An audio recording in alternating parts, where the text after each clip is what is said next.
오늘 말씀의 제목은 다른 사람을 잘 되게 하는 사람, 다른 사람을 잘 되게 하는 사람입니다. 정말 우리는 자기를 잘 되게 하는 사람을 좋은 사람이라 여깁니다. 그 나쁜 사람은 누굴까요? 나를 힘들게 하는 사람은 그 누구도 나쁜 사람이라 생각합니다. 근데 여러분을 정말 잘 되게 하는 귀한 분이 계십니다. 부모님이잖아요. 그러나 부모님보다 더 여러분을 잘 되게 하기 위하여 자기의 목숨도 아끼지 아니하고 십자가에 자신을 내어준 분이 예수님이잖아요. 그 예수님은 누군가 너무 어렵게 설명하지 말고 간단하게 나를 잘 되게 하기 위한 모든 것을 다 내어주신 분입니다. 그러니 예수님은 나를 잘 되기를 원하십니다. 여러분을 잘 되게 하시는 분은 예수님이라는 거예요. 그래서 오직 예수로 살아야 됩니다. 예수를 의지하고 예수를 믿고 예수에 대한 소망을 가지고, 왜 그러냐? 예수님은 여러분을 잘 되게 하시는 분이십니다. 그래서 여러분을 잘 되게 하려고 오늘도 예배자로 여러분을 부르신 겁니다. 저와 여러분은 예수 이름으로 부름을 받은 자들입니다. 그러니 주 예수보다 더 귀한 분은 없다, 이 찬양이 거짓이 아닌 거예요. 여러분을 잘 되게 하는 것은 예수님밖에 없다. 그리고 우리 인생이라는 것은요, 바로 예수님을 닮는 것이 가장 귀한 삶이라고 봅니다. 그러니 예수님을 닮아야겠죠. 뭘 닮을 겁니까? 바로 잘 되게 하는 것을 닮아야 됩니다. 우리 주님은 모든 사람이 구원 얻기를 원하신다 그랬잖아요. 그래서 죄인들까지도 죄를 용서해 주시고 그들을 잘 되게 하고 싶어 우리 주님은 기회를 늘 우리에게 주시는 것입니다. 여러분을 잘 되게 하시려고 기회를 만들어 주시기도 하는데, 그 기회를 여러분은 귀하게 여기시고, 나를 잘 되게 하시는 예수님, 나도 예수님을 닮아야지, 이런 마음을 가지시기를 바랍니다. 그래서 여러분은 예수님을 닮아가지고 다른 사람을 잘 되게 해야 돼요. 남편을 잘 되게 하고, 자식을 잘 되게 하고, 또 친구를 잘 되게 하고, 이웃을 잘 되게 하며 교회를 잘 되게 하는 것입니다. 정말 한 사람 한 사람이 너무 귀한 것은, 어떤 한 사람은 잘 되게 하는가 하면 또 어떤 사람은 그것을 못되게 하는, 잘못되게 하는 그런 인생이 있을 수도 있습니다. 그래서 잠언 11장 25절에 보면 남을 윤택하게 하는 자는 자기도 윤택하여 지리라. 아멘. 그래서 여러분 잘 되고 싶습니까? 그러면 방법은 이거예요. 다른 사람을 잘 되게만 하는 이 일에 여러분이 쓰임을 받아야 돼요. 남을 잘 되게 하라고요. 그러면 성경의 말씀대로 남을 잘 되게 하는 사람은 윤택한다라는 것은 잘 되게 한다는 거예요. 자기도 잘 될 것이라. 여러분은 다른 사람을 잘 되게 하십시오. 그러면 여러분이 잘 될 줄 믿습니다. 사실 한번 생각해 보셔야 돼요. 여러분 모두는 잘 되기를 얼마나 소망합니까? 하는 일이 잘 되고, 자식이 잘 되고, 우리 교회가 잘 되고, 여러분의 가정이 잘 되기를 얼마나 원합니까? 그런데 성경의 말씀은 너가 남을 잘 되게 하면 네가 잘 된다, 이렇게 말씀하잖아요. 바꾸어서 나는 얼마나 다른 사람을 잘 되게 했는가 한번 생각해 보세요. 교회 안에서 참 수고하는 분들 보면 어떤 의미 속에서 이 말씀의 그 약속을 붙잡고 가는 사람 같이 보여요. 오늘 또 우리 주일학교 초등부나 유치부 그리고 중고등부에 수고하는 선생님들이 참 많아요. 그분들 그 시간을 내 가지고 그 아이들을 섬기는데 한번 생각해 보세요. 아주 어린 유치부 아이들을 막 돌봐요. 그러면 그 유치부 아이가 그 선생님에게 대하여 뭘 보답할 수가 있나요? 없습니다. 평생을 살면서 보답 못합니다. 그런데 선생님들이 이 어린 아이들을 섬기잖아요. 말씀을 가르치고요, 기도를 가르쳐주고, 그것만 합니까? 축복해 주잖아요. 그 모든 행동이 뭘 의미하는가요? 그 아이를 뭐하게 한다고요? 잘되게 하는 거잖아요. 영적으로 잘되게. 이해가 되시면 아멘 하세요. 잘되게 하는 겁니다. 그렇게 남을 윤택하게 하는 자는 그도 윤택하여 지리라. 여러분, 약속의 말씀을 믿으셔야 돼요. 내가 남을 섬길 때에, 다른 분들을 잘되게 할 때에 그들이 나에게 어떤 보상을 하지 못한다 하더라도 우리 하나님의 약속의 말씀이 있다고요. 그 말씀에 의하면 나는 잘 된다. 왜냐하면 내가 다른 사람을 윤택하게 하면 하나님은 나를 윤택하게 하신다. 하나님이 해주신다. 그거를 여러분 믿으시기를 바랍니다. 사도 바울이 골로새라고 하는 이 도시에 가서 복음을 전했습니다. 그런데 하나님께서는 예비된 영혼을 딱 붙여줬는데 그분이 바로 빌레몬이라고 하는 사람입니다. 여러분, 이 빌레몬이요, 귀족이에요. 아주 돈도 많고 그 골로새 지역에 덕망이 있는 인물입니다. 그런데 어떻게 됐는지 이분이 예수를 믿은 거예요. 예? 로마 사람이 빌레몬이 예수를 믿은 거예요. 복음을 받아들이게 돼요. 그리고 이 빌레몬이 얼마나 헌신을 하는지 몰라요. 사도 복음을 전하는 사도 바울을 자기 집에 모시고 와가지고 아주 귀하게 섬기면서 이 빌레몬이라고 하는 도시에서 예수를 전하기 시작하는 거예요. 결국은요, 빌레몬서 1장 1절과 2절에 보니 빌레몬의 집이 골로새 교회가 만들어져 버린 거예요. 한 가정이에요. 교회로 출발합니다. 내용을 읽어보도록 합니다. 그리스도 예수를 위하여 갇힌 자 된 바울과 및 형제 디모데는 우리의 사랑을 받은 자요 동역자인 빌레몬과 자매 아비아와 우리와 함께 병사된 아키뽀와 내 집에 있는 교회에 편지하노니. 바울이 이제 이 빌레몬에게 편지를 보낼 때 먼저 이 서두잖아요. 서두에 그곳에 있는 사람들의 이름을 언급하는데 여기 나와 있는 이 인물들은 아비아라든가 아니면 아기뽀라든가 이런 분들은 교회 안에 아주 귀한 인물들이에요.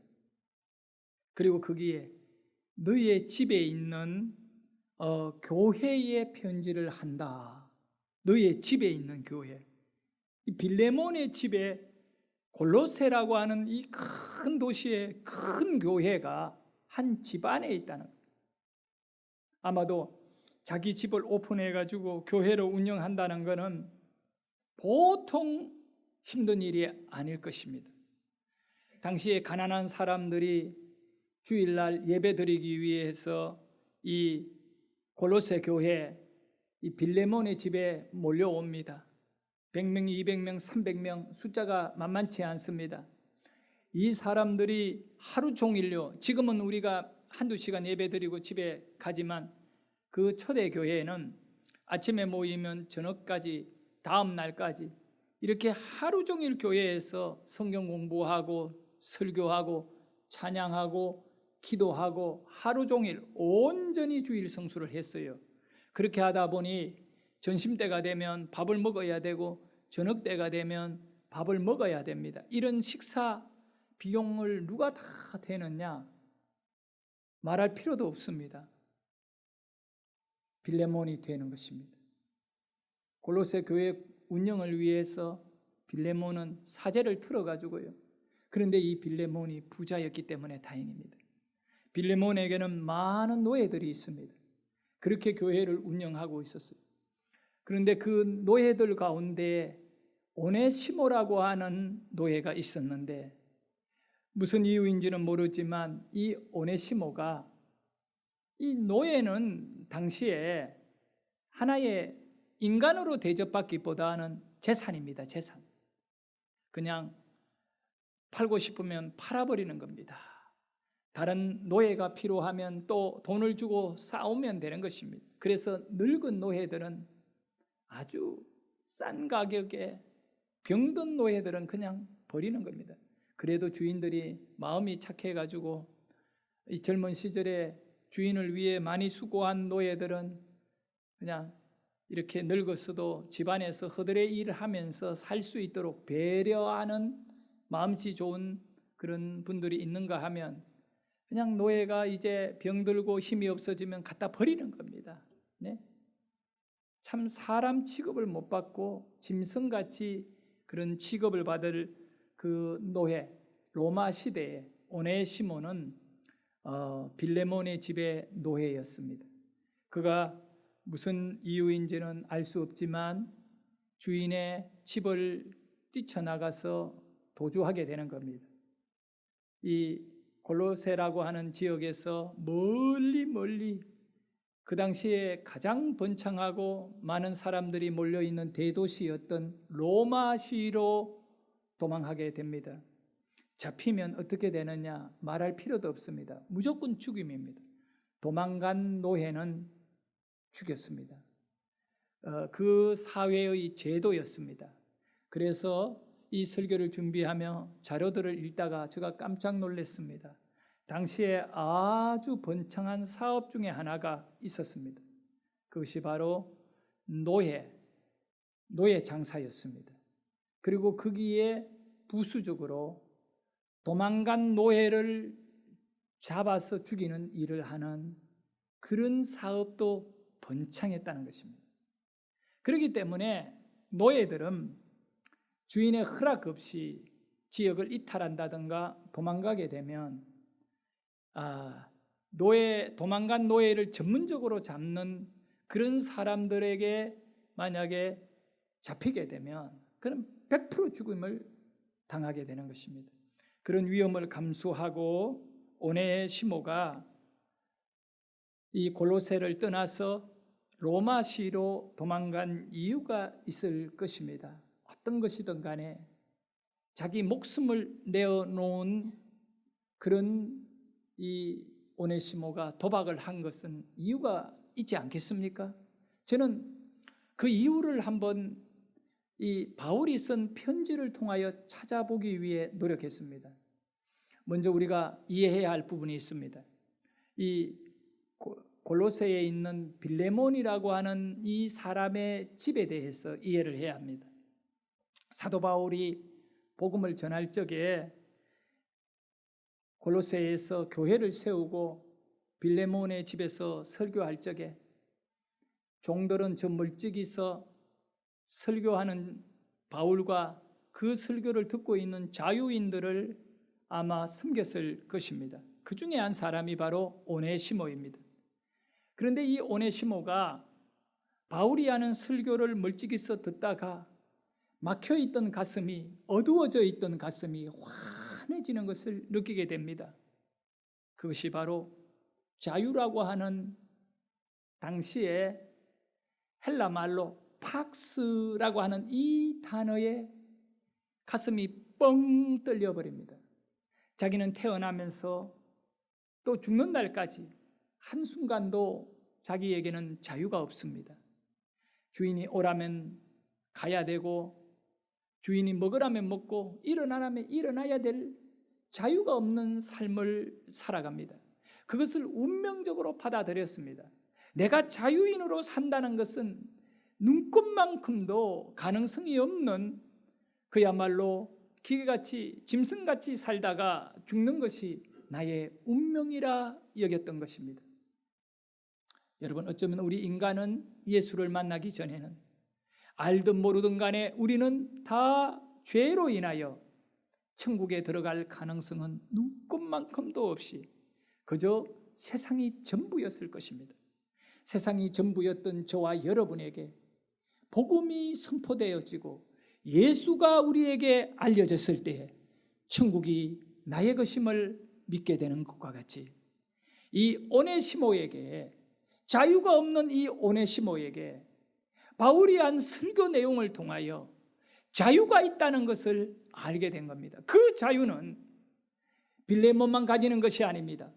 사도 바울만 가질 수 있는 것이 아닙니다.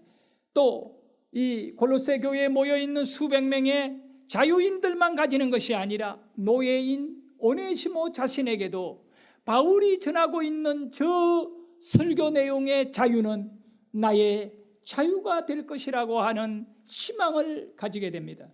그것은 바로 요한복음 8장 32절의 말씀과 같이 진리를 알지니 진리가 너희를 자유케 하리라. 지금까지 그저 팍스, 그러니까 일반적인 자유, 신분적인 자유, 바로 상정과 노예와의 관계 안에서 자유만 알았던 이 오네시모에게 사도 바울은 설교를 통하여 진리라는 것이 있다는 거예요. 누구든지 신분과 상관없이 돈의 어떤 힘으로 움직여지는 세상이 아니라, 돈이 자유를 보장해 주는 것이 아니라 진리라고 하는 것이 자유를 주고 있다는 것을 설교한 것입니다. 여러분, 진리를 알게 되고 진리를 믿게 되고 진리를 가지게 되면 그가 노예라도 자유를 누리게 된다는 것입니다. 이 설교야말로 오네시모의 가슴에 생명같이 불꽃같이 타오르게 되는 것입니다. 그리고 바울은 예수에 관한 설교를 하면서 요한복음 8장 38절의 말씀과 같이 아들이 있는 36절이네요. 아들이 너희를 자유케 하리라. 자유케 하면 너희가 참으로 자유로우리라. 여러분, 진정 자유를 잃어버렸던 오네시모, 노예였던 오네시모, 아들이 너희를 자유케 하면 너희가 자유하리라. 지금까지 자유를 누리지 못하였던 오네시모에게 아들이 나를 자유케 하면 내가 자유를 얻는다니, 그 아들의 주를 내가 믿으면 내가 자유케 한다니 얼마나 가슴이 뛰겠습니까? 한 번이라도 자유롭게 살고 싶었던 오네시모에게 말입니다. 그래서 선포된 말씀은 오네시모의 가슴에 불이 되어 아침에 타오르고 한낮에 타오르고 밤중에 잠을 자지 못하고 타오르는 가슴에 자유에 대한 불로 뜨거워지기 시작했던 것입니다. 바울은 떠났습니다. 또 다른 도시를 향하여 떠나버리고 이제 그 집에는 바로 골로새 교회가 세워졌는데, 그 골로새 교회의 수장이었고 감독격으로 바로 빌레몬이 설교를 하기 시작합니다. 그러나 뭔가 이 빌레몬의 설교 속에는 물론 본인 노예였던 종으로서 떳떳하게 예배 처소 안에 들어가서 자격을 갖고 앉아있지는 않았지만 멀찍이서 예배 오는 자유인들을 섬기는 위치에서 문지기하면서 음식 배달하면서 그렇게 들려지는 설교는 가슴에 와닿지를 않는 것입니다. 왜 그럴까요? 이 빌레몬도 어쩔 수 없는 한 집안을 이끌어가는 수장으로 노예를 거느리고 있는 것입니다. 집안에 수십 명의 노예가 있는 그런 귀족입니다. 그런데 이 예수의 가르침대로 간다면 이 노예들을 다 자유를 줘야 됩니다. 그렇게 되면 본인은 망하게 되는 것입니다. 그러다 보니 설교 가운데 걸리는 것들이 많이 있는 거예요. 피해가는 것이잖아요. 그래서 어느 날 결단을 내리게 됩니다. 내가 자유를 찾아 떠나야 된다. 바울이 로마의 감옥에 갇혀 있다는 소식을 듣게 되는 겁니다. 오네시모는 목숨을 걸고 로마로 향했던 겁니다. 여러분, 로마에 가서 기독교인이 모여있는 곳을 수소문해가 찾으면서 바울이 어느 감옥에 갇혀 있는가를 알게 됩니다. 우리가 생각하는 감옥과 당시 로마 시대의 감옥은 많은 차이가 있습니다. 사형을 확정되기 전까지는 그래도 본인이 원하는 집에 살면서, 그러니까 바울이 월세집에 살았던 거예요. 그리고 월세집에 살려면 월세를 내야 하잖아요. 그런 일들을 주위에 있는 기독교인들이 다 이렇게 해가지고, 그렇게 월세집에 살 능력이 없는 사람은 어떻게 해? 진짜 철창 감옥 안에 들어가 버리는 거예요. 그래서 그래도 재판받기 전까지는 아직 죄인이라 확정하지 않기 때문에 자기가 원하는 곳에 머물면서 활동을 하되, 어떤 집 안에라든가 그 어떤 이 거리를 한정시키고 그 집 앞에는 로마 군인들이 늘 지키고, 그렇게 해서 재판을 진행하고 있는 가운데에 바울은 마지막 재판하기 전까지 그래도 이렇게 좀 어느 정도 자유를 누리면서 복음을 전할 수 있는 기회를 가지고 있었습니다. 그러다 보니 바울을 찾아오는 사람들은 쉽게 만날 수가 있었습니다. 오네시모가 바울이 있는 감옥을 찾아가는 것입니다. 그 순간에 바울이 오네시모를 바라보고 깜짝 놀랍니다. 왜 그럴까요? 여기에 올 수 있는 사람이 아닌데 왔기 때문에 그렇습니다.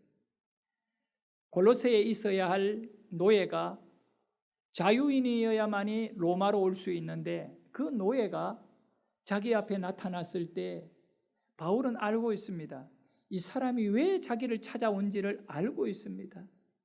여러분, 사람의 진심은요, 만나서 눈빛을 보고 대화를 하면 통하고 느껴지게 되어 있습니다. 왜 오네시모가 바울 앞에 나타났습니까? 목숨을 걸고 여기에 온 이유가 뭡니까? 자유에 대한 열망이란 걸 알았습니다. 그래서 바울은 오네시모와 함께 이 감옥 월세집에서 동거하게 되는 것입니다. 오네시모는 바울을 위하여 헌신적으로 섬겼습니다. 바울의 손이 되고 바울의 발이 되고 바울의 입이 되어 바울이 갇혀 있는 그 자유를 잃어버리고 있는 그 일정한 부분에 거꾸로 이 오네시모는 자유를 가지고 심부름을 가고 사람에게 편지를 보내기도 하고 이런 일들을 하게 되는 것입니다. 가장 중요한 것은 분주한 낮에 많은 사람들을 섬기고 대접하고 바울에게 찾아오는 수많은 사람들, 그렇게 한 이후에 저녁이 되면 조용한 시간에 감옥 안에는 바울과 오네시모 몇몇 동역자들만 남아있는 그 시간이 되면 어김없이 바울은 자신이 깨닫고 있는 성경을 가르치기 시작했습니다. 그 시간이 오네시모에게 가장 기다려지는 시간이었을 것 같습니다. 왜요? 말씀을 만나는 시간이요. 아들을 알게 되는 시간이요. 아들이 있는 자에게는 참 자유가 있습니다. 그리하여 예수 그리스도의 가르침을 받으면서 또다시 2차 오네시모의 심령 속에 불이 타오르기 시작하는 것입니다. 1년이 지나고 2년이 지나고 3년이 지나고 이렇게 수해 동안 오네시모는 바울 곁에서 신앙적 훈련과 영적인 깊은 경지에 이르게 되는 것입니다. 어느 날 바울이 한 통의 편지를 써서 두루마리를 가지고 오네시모의 손에 전해줍니다. 그리고 말합니다. 오네시모야, 이것 들고 네가 떠나온 골로새로 돌아가라. 그리고 너의 주인이었던 빌레몬에게 이 편지를 주라. 여러분, 충격이었습니다. 자유를 얻고 싶고 살고 싶어가지고 이렇게 로마까지 바울을 찾아왔는데 수년이 지난 다음에 편지 한 통을 손에 들려서 빌레몬에게 돌아가라는 것은 어떻게 보면 돌아가서 죽으라는 말입니다. 눈물이 쏟아져 내립니다. 여기까지가 크리스찬으로서 살았던 오네시모의 삶이 끝인가 할 정도로 앞이 보이지 않을 정도로 오네시모는 발걸음이 떨어지지 않았습니다. 그러나 오네시모는 사도 바울을 신뢰하고 하나님을 믿는 사람이었습니다. 편지를 들고 오네시모가 빌레몬에게 왔습니다. 사도 바울이 13권의 신약 성경을 썼는데 그 13권 가운데 가장 짧은 내용이 바로 빌레몬서입니다. 한 장으로 이루어져 있죠. 똑같은 이 빌레몬에게는 또 다른 편지가 일전에 보내어졌습니다. 그 편지가 뭡니까? 골로새라고 하는 편지가 있습니다. 골로새서 편지는 바로 이 빌레몬의 집에 있는 교회에다가 보낸 편지이고, 이 빌레몬스라고 하는 이 편지는 개인 빌레몬에게 보내어진 편지입니다. 그 편지의 내용의 핵심이 바로 오늘 우리가 읽었던 빌레몬서 1장 10절에서 12절 내용입니다. 자, 우리 같이 한번 이 내용을 크게 읽어보도록 합니다. 읽습니다. 시작. 갇힌 중에서 낳은 아들 오네시모를 위하여 내게 간구하노라. 그가 전에는 내게 무익하였으나 이제는 나와 내게 유익함으로 내게 그를 돌려보내노니 그는 내 신복이라.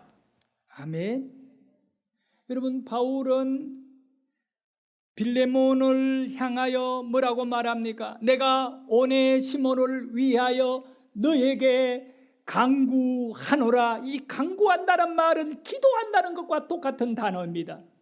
여러분, 우리는 하나님께 간절히 소원하며 매달리면서 하나님 도와주세요, 하나님 살려주세요, 하나님 해결해 주세요, 믿음을 갖고 의지하고 나아가듯이, 바로 바울은 자신의 정말 신실한 제자인 이 빌레몬에게 간구를 하고 있는 것입니다. 누구를 위하여? 오네시모를 위하여 내가 간절히 너에게 기도하듯이 내가 너에게 부탁한다. 그러면서 뭐라고 말합니까? 그는 오네시모라고 하는 이 인물을 옛날에 노예였던 오네시모, 무익하였던 오네시모로 보지 말아라. 여기 이 말씀 속에 아주 중요한 두 단어가 있습니다. 전에는, 이제는 현재를 말하는 것이고, 전에는 이 오네시모가 너에게는 무익한 사람이었다는 겁니다. 그러나 이제는, 지금은 나와 너에게 유익한 사람이라. 여러분, 오네시모라고 하는 인물이 현재, 이제는 빌레몬에게만 유익한 것이 아니라 바울에게도 너무나 유익하고, 바울에게만 유익한 것이 아니라 하나님께 유익하고, 하나님께만 유익한 것이 아니라 모든 사람들에게 유익한 사람인 것입니다. 이렇게 유익한 사람을 죽여버리면 바울에게 유익한 사람을 죽이는 것이고, 이렇게 유익한 사람을 죽여버리면 하나님께 유익한 사람을 죽이는 것이니까 뭐라고 말하느냐면, 빌레몬아, 오네시모는 나의 신복이다. 신복이라고 하는 이 단어는 헬라어로 바로 스프랑크나라고 하는 단어인 것입니다. 이 단어의 의미는 사람의 깊은 속에 있는 내장과 심장을 가리키는 단어로서, 바로 이 오네시모를 도망간 노예로 여기고, 무익한 자로 여기고, 해되는 자로 여기고, 그를 죽이게 되면 바울의 심장을 죽이는 것이고, 바울의 심장을 잘라내는 것이기 때문에 이 빌레몬에게, 빌레몬아, 오네시모는 나의 신복이다, 나의 내장과 나의 심장 같은 존재이다, 나의 심장을 계속 뛰게 만들어주라 라고 부탁한 것입니다.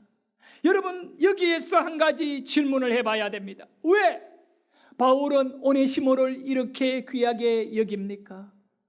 그리고 바울은 또 무엇 때문에 그냥 로마 감옥에서 오네시모를 데리고 있으면 여러 모양으로 바울이 유익할 건데, 무엇 때문에 복잡하게 빌레몬에게 오네시모를 돌려보내어 잘못되면 오네시모가 죽을 수도 있는데 그렇게 합니까? 이유는 간단합니다. 과거에 무익하였던 오네시모는 그냥 오네시모였던 겁니다.